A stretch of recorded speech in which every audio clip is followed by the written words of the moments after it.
One Sunday, Leo the cat's family was having friends over for a visit. Leo enjoyed it very much when guests came to their house because they would always play and cuddle with him.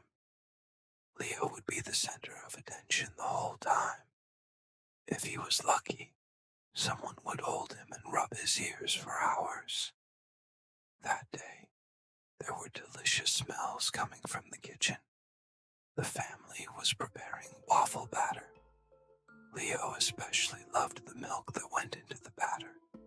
He could sniff it from anywhere in the house. Leo was very good at observing. Nothing escaped him, and today was no different. He sat down on the tile floor of the kitchen and closely followed the waffle preparations. Of course, he was always hopeful that he would get some scraps.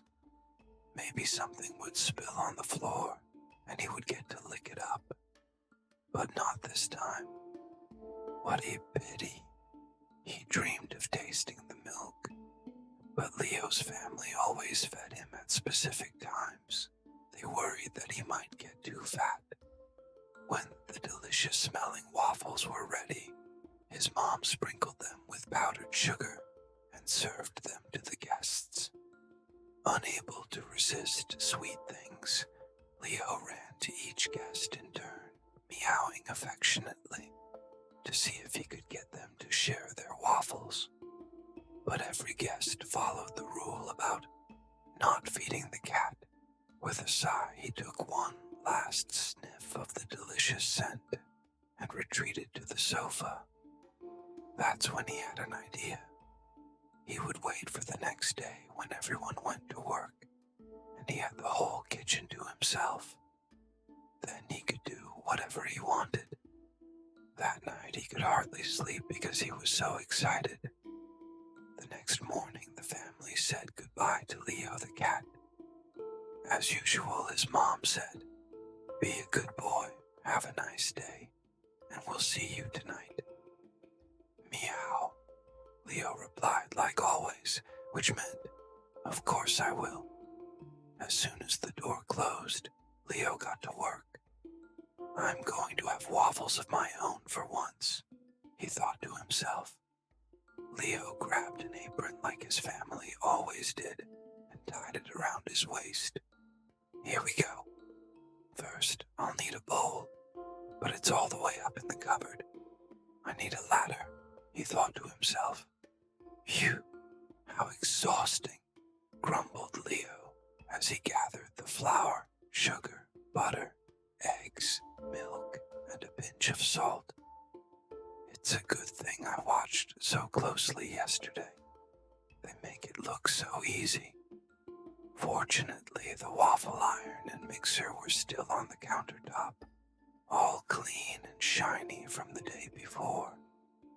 Perfect, Leo thought as he started to mix the batter. He was quite proud of his results until he noticed that the flour had dusted the entire countertop. Suddenly, his nose itched. Oh no. Achoo! Leo had sneezed so hard that dough stuck to his mustache and flour covered the floor around him. Meow. I'll clean that up later, he thought. He grabbed the mixer and started whisking the dough. Oh my, it's splattering everywhere. Leo was covered in batter, but he was happy to lick it off and continued diligently. As he tasted the dough with his paw, he thought, "Meow, a little more sugar would be good." Leo kept tasting and adjusting until the dough was nice and sweet. Now it was time to turn on the waffle iron and cook the waffles. He scooped the batter with the ladle, but he was no longer sure how much to use. The batter spilled onto the countertop. Never mind that, Leo thought to himself. I just finished my very first waffle.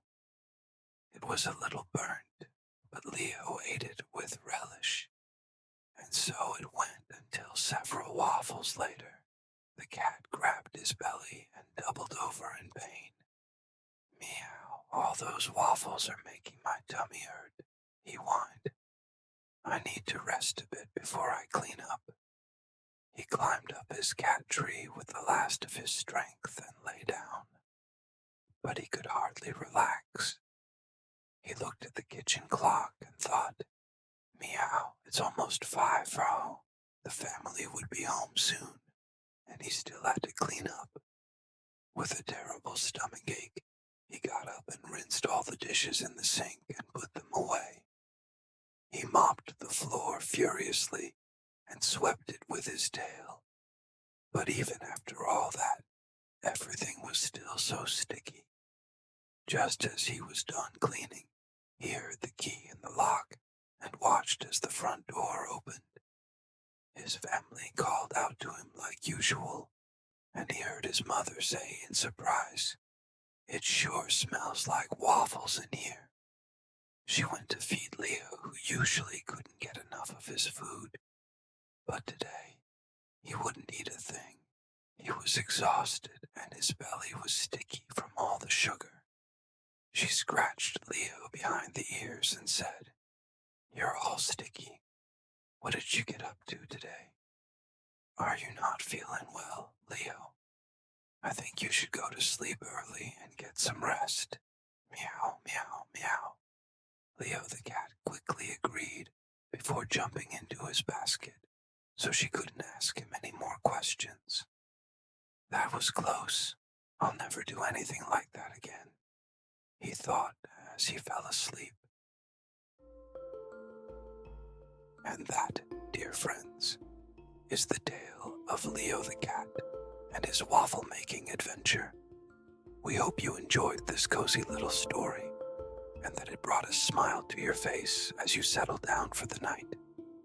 Leo may have learned his lesson, but he reminds us all to embrace a little mischief now and then, as long as we clean up afterward.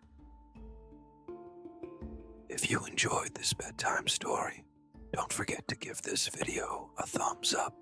It really helps the channel grow and lets me know you'd love to hear more stories like this. Make sure to hit the subscribe button and turn on the notification bell so you never miss a new video. I'd also love to hear from you in the comments below. What did you think of Leo's waffle adventure? Do you have a favorite bedtime story you'd like me to share next? As you drift off to sleep tonight, let the cozy image of Leo snuggled in his basket stay with you. A reminder to rest, recharge, and dream of sweet adventures. Thank you for joining me in this peaceful moment. Wishing you a good night and the sweetest, most relaxing dreams. Take care, and I'll see you in the next story. Sleep well.